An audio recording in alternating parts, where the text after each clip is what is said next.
This is lecture 13.1 for Psych 440, Key Learning Principles. In this lecture, we're going to pick up where we left off from the last time, talking about factors that tend to make training programs more effective. In particular, we're going to focus on 4 principles of learning that come from cognitive psychology research, but that apply pretty well in the workplace. One of these is making the training meaningful.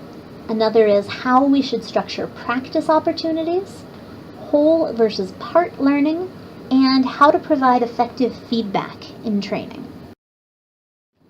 These principles are important because, as we discussed in the last lecture, just having training doesn't necessarily mean that we can assume that our employees now know what was covered in the training. There are individual difference factors, situational factors, both of which we talked about last time. Some content is simply more complex and difficult to learn than other content. So we can't just make that assumption. It's not enough just to have training for the sake of having training. We want to set up our training as best we can to make it most likely that people are actually going to learn. The principles that we'll talk about in this lecture are ones that seem to hold up, that seem to be pretty useful across different types of situations, different types of content. They've been supported in lab studies as well as field studies. They hold up pretty consistently and well. The first of these is that people learn most effectively when they believe that the training is meaningful. And that has some different parts to it. The overall goal here is that we want people to understand what they're going to learn and how they're going to learn it, as well as why it's important for them to learn it. So principles that relate to this idea include things like giving an overview, letting people know where you're headed with the training. This is what we're going to cover, and this is why it matters. It's important to make sure to use understandable and relevant language and examples. You might develop a safety training program in the context of construction work, but if you take that same safety training program and deliver it to a group of people working on an offshore oil rig, but you don't change any of the language or the examples, the content may be pretty much the same. You need to wear your personal protective equipment. You need to follow these basic safety rules. But it's not going to be as effective because it's not going to seem as personally relevant and meaningful to those employees on the offshore drilling rig. You want to make sure that you're speaking the same language, not just the literal overall language as your trainees, but also using terms that are familiar, using their own jargon, and using it correctly. You want to make sure that you present the material in the order that makes most sense for people to learn it. That might be start to finish. It might be from the simplest principle to the most complex. Sometimes it's easiest and it makes most sense to start training with, here's what you should end up with. This is where you need to get to in the end, and these are the steps it's going to take to get you there. So the exact logical order that's best for any particular content might be different, but it's worth taking some time to think about, how do people naturally learn this? What makes the most sense? The idea here is not just that it needs to be relevant, but the trainees need to understand how everything connects together. This is related to the idea that we talked about in the last lecture of transfer by principles. Having everything make sense, knowing how the different pieces of a training program fit together. First question for you relates to the idea of practice. What kind of practice do you think is most effective?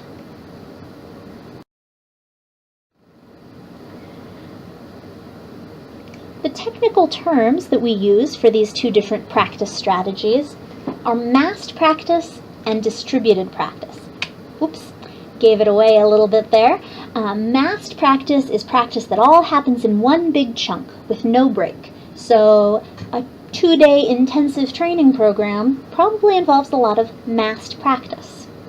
Distributed practice, on the other hand, is practice that's broken down into smaller segments, with rests or different tasks or breaks of some kind in between. What research very, very consistently shows is that distributed practice is much, much more effective than massed practice. This is true, say, when you're studying for your Psych 440 exam. If you sit down and watch all of the video lectures and go over all your notes and do all of the textbook readings in 3 hours, and then you go and immediately take the exam, you're not going to do as well as if you watch a little bit at a time, review a little bit at a time, and spread that practice out. Even if you still only do a total of 3 hours of practice and work, that's going to be more effective for your long-term retention than that cramming or that intense massed practice. Sometimes massed practice is inevitable. Sometimes the scheduling constraints, the logistical constraints may require that more intensive training course. But in the long run, if you have the opportunity to offer people more distributed practice opportunities, they're going to practice better, and they're going to retain that information and transfer it better with distributed practice. The thing about practice, the reason it's effective for learning, is it helps us develop habits. This also relates to the principle of making the training context match the job context. We want people to practice well in the same way that they'll need to do the task on the job. So if you're training people to perform a repair and they're able to do it very slowly in a comfortable, air-conditioned environment with no distractions, that's not necessarily going to translate well to a fast-paced, high-pressure, hot, uncomfortable work environment. We also need to make sure, this relates to the idea of feedback, that people are practicing correctly. If we have lots and lots of practice of the wrong thing, or if we practice a skill and we consistently practice it incorrectly, we're going to do it incorrectly when we get back to the job. One more related idea that fits in with practice is the idea of overlearning. Overlearning is the process of continuing to practice even after you feel like you've mastered a skill. So a good way to think about overlearning is to think about the NBA player who is standing at the free throw line at the very end of the game. The player who's likely to make that shot, get the basket, is probably the one who still, even though they've been in the NBA for years and years, they probably learned to shoot free throws when they were 12, who still goes out and practices that skill for half an hour every day.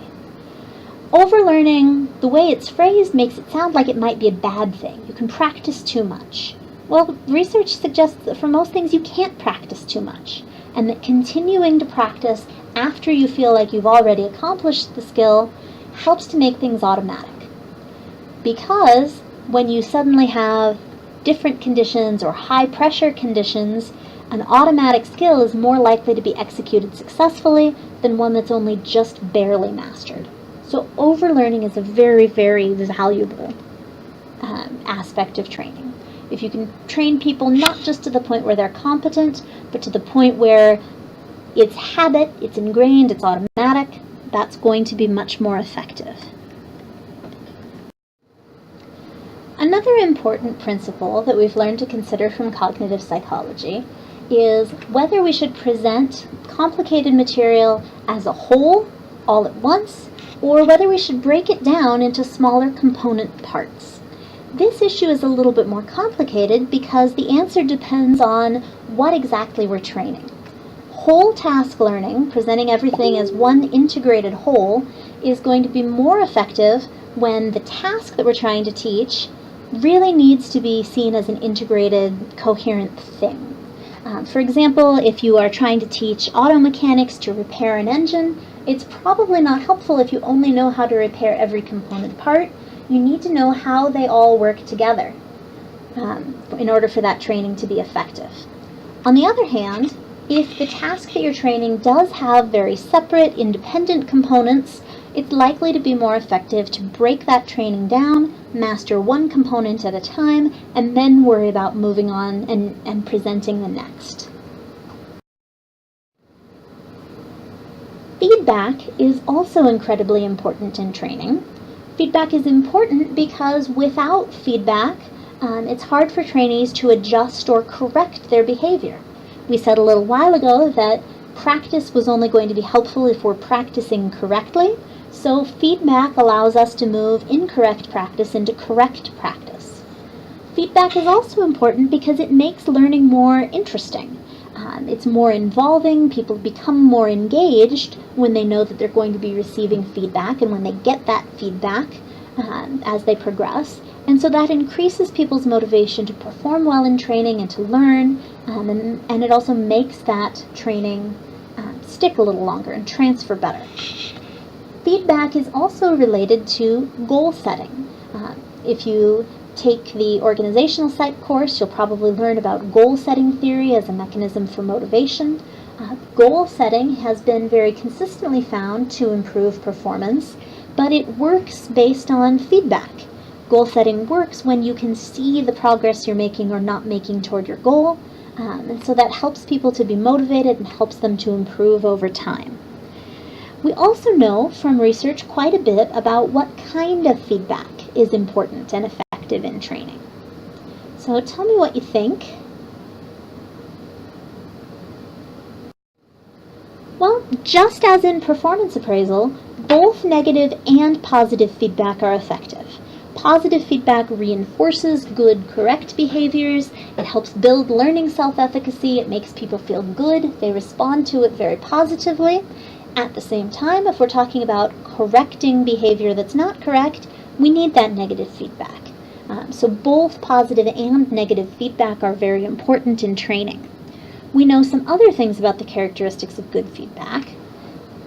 Feedback works best when it's immediate, when you don't have to wait a long time and try to remember what you were doing, but when you get that feedback very quickly, in the moment, in the context of the training. Frequent feedback, by the same token, is also helpful, so long as it's not so frequent that you never actually get to practice the task as a whole. And then finally, good feedback is clear, it's behavior-based. No, you're doing that wrong is not nearly as helpful as you're doing this and you should be doing this instead. Again, very harsh, personal attack kind of feedback is not helpful, but clear, corrective, behavioral feedback, even when it's negative, works very well in training. In our next topic, we'll start focusing a little bit more on specific ways training is implemented in organizations, starting with on-the-job training.